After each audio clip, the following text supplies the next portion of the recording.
In the days of Isaiah, the vow would undoubtedly have been spoken or repeated throughout the land, but the vow is proclaimed with authority and on behalf of the entire nation.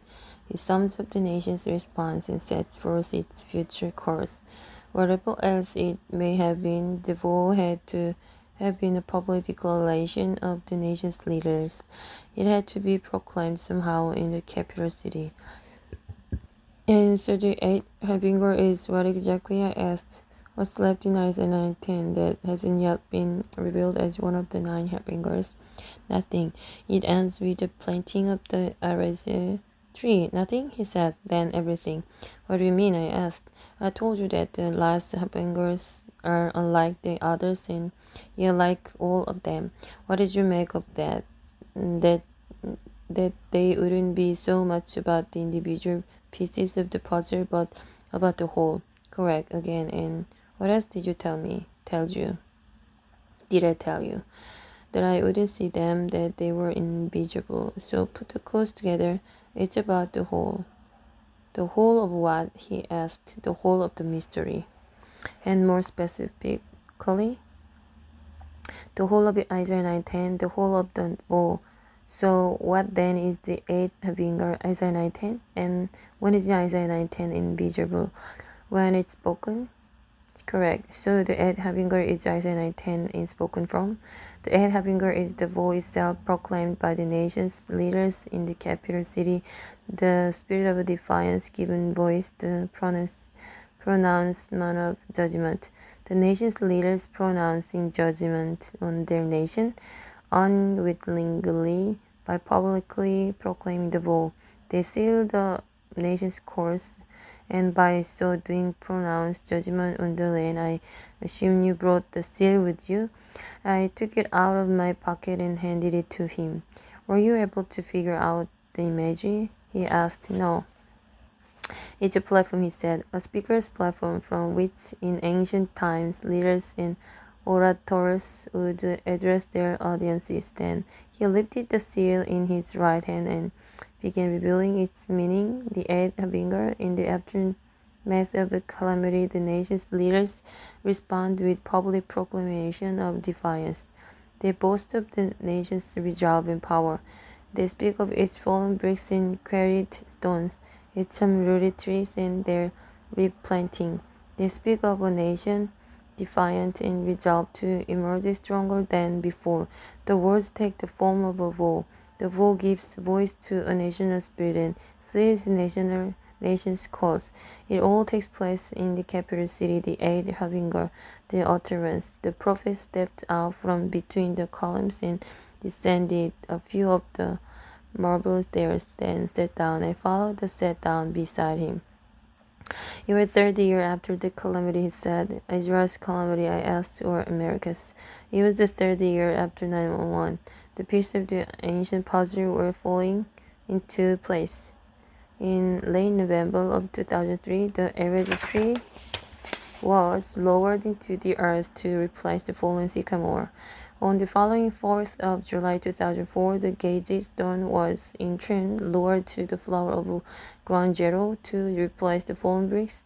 So by the summer of 2004, every object mentioned in the ancient prophecy had manifested and it's at ground zero. Less than 3 months later would come the manifestation of the eighth harbinger, but not at ground zero. No, in the nation capital where the nation's leaders reside. According to the mystery, it would have to embark at least one leader, one who could speak on behalf of the nation, a figure of national prominence. He would have to utter words paralleling the ancient vow, and all this would have to take place publicly. Yes, in the autumn of 2004, the nation was in the final stage of a presidential election. The candidate campaigning on the Democratic ticket for the office of vice presidency, a member of the Senate, was at the time among the most prominent of the nation's leaders. It was September 11, 2004. The vice presidential candidate had been invited to speak at a gathering of a congressional caucus in the nation's capital on the anniversary of the calamity. It would be an eloquent address designed to inspire its hearers. It would also be a sign. One of the proceeds of his mass would be even more precise and more airy than that which had been spoken over the stone at Ground Zero, September 11, 2004, the third anniversary of the calamity. These are the exact words spoken that day in Washington, D.C., the nation's capital city. Good morning today on this day of remembrance and mourning. We have the Lord's word to get us through. The bricks have fallen, but we will build with dressed stones. The sycamore had been cut down, but we will put cedars in their place.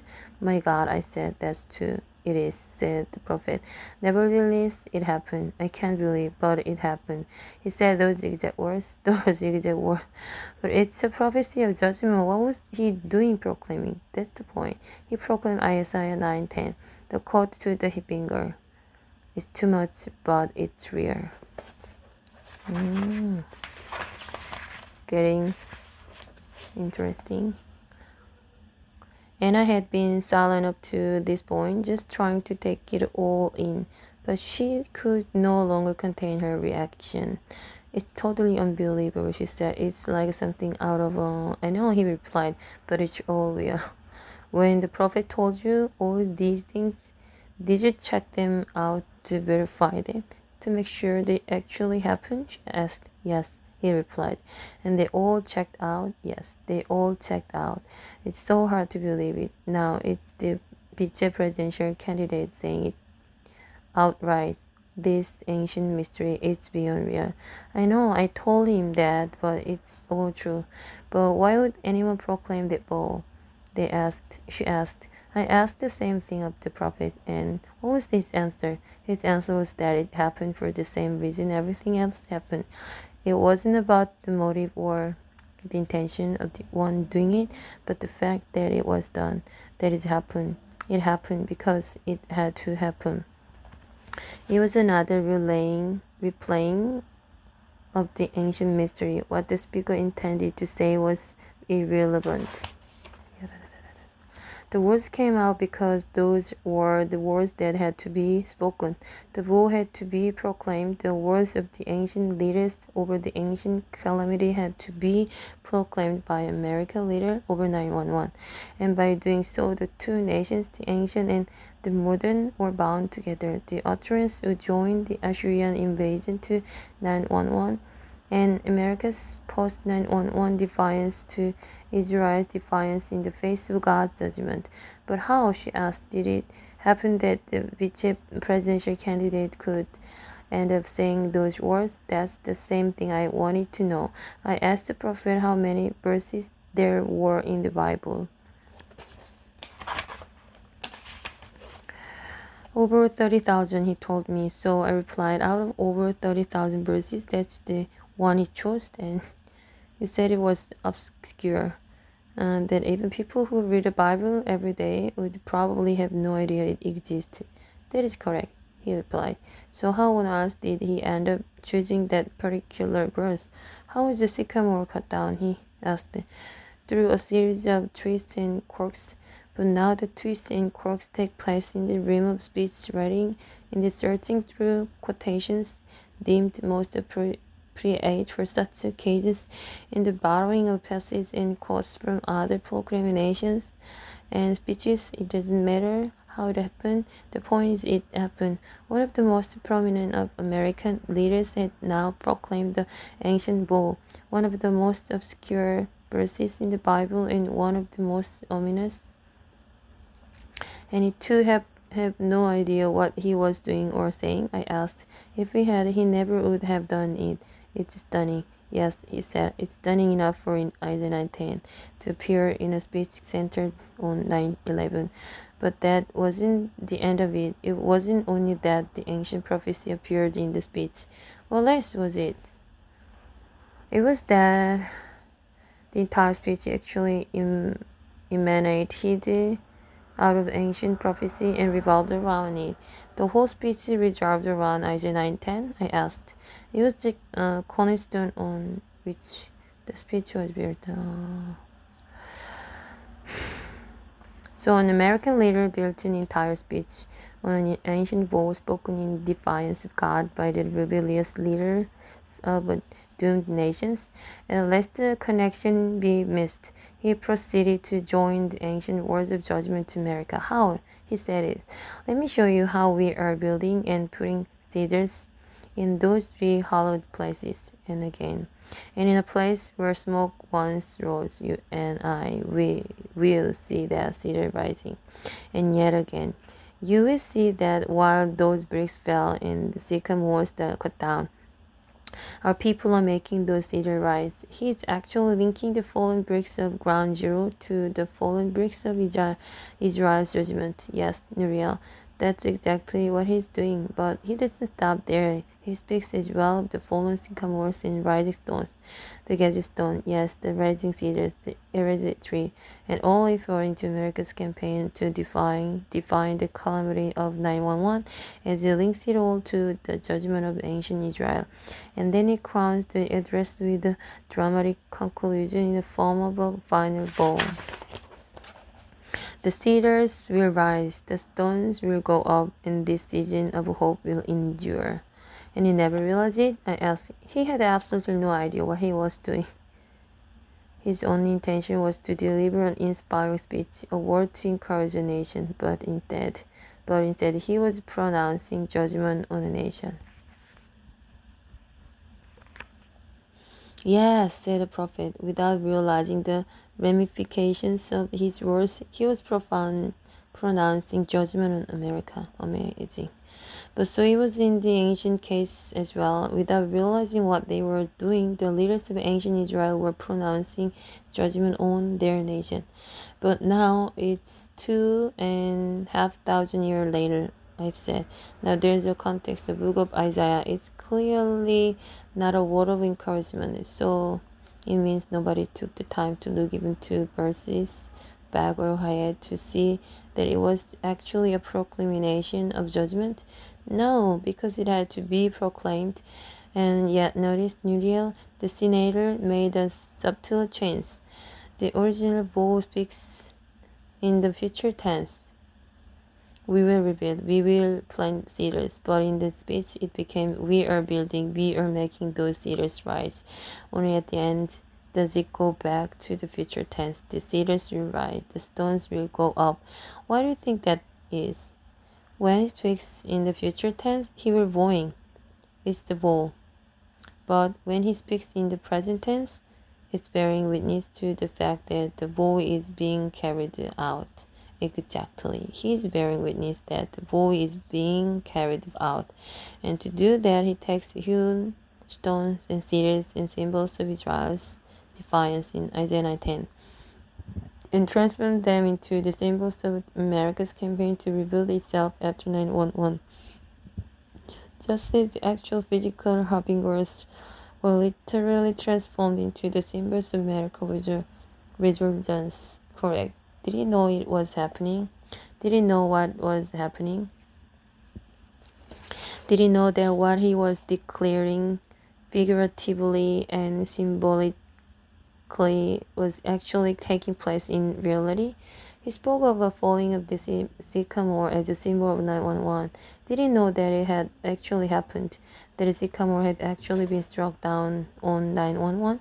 And when he spoke of Americans putting up stones and cedars, did he realize that 2 had actually taken place?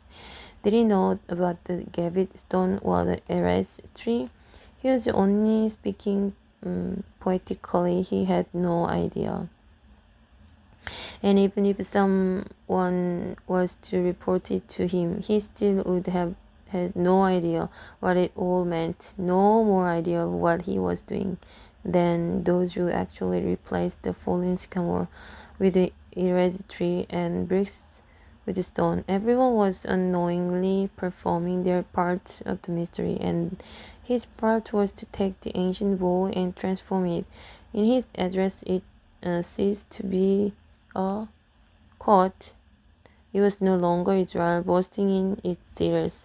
It was now America. It was thus now America's fall. Everything was being transposed. The bricks, the quarry, the stone, the sycamore, the cedar, and now an American leader was publicly proclaiming the exact words of the vow and bear witness of its fulfillment.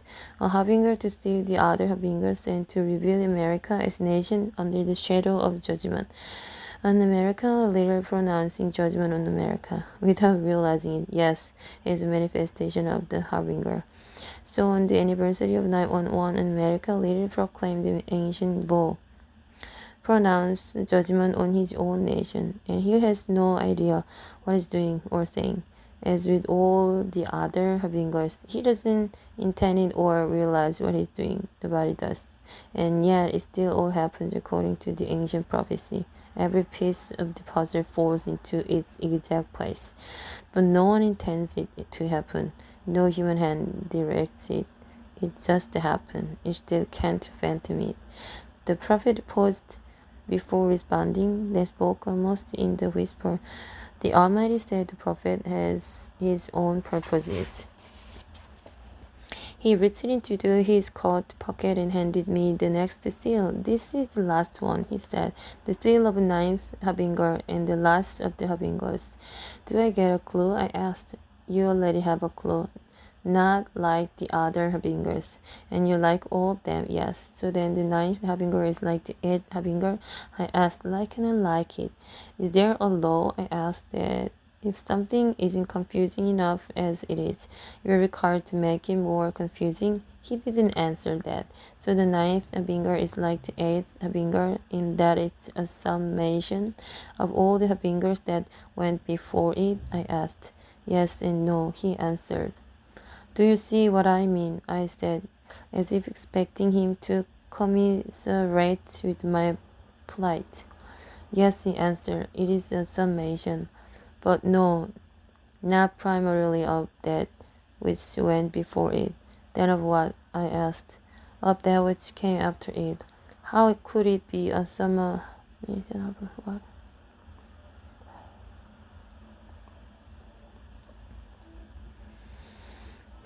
The clue you were given, one speaks of what is, and the other. I said, the other of what would be. What is it that you see on the seal? He asked. It looks like it could be some sort of document. It is a document. It's a parchment, the kind on which the scripture were written, the kind on which the prophecies of Isaiah were recorded. So the ninth harbinger is a document? It is, he said, but not primarily. Then what primarily? What is it then? Speaks of what would be. Snuriel, a prophecy, I answered. The ninth harbinger. Is there a prophecy? Correct. Then we have to look for a prophet? No. Then for what? He rose to his feet and began walking down the steps. Come, Nuriel, and I will show you. Show me the place where it all happened.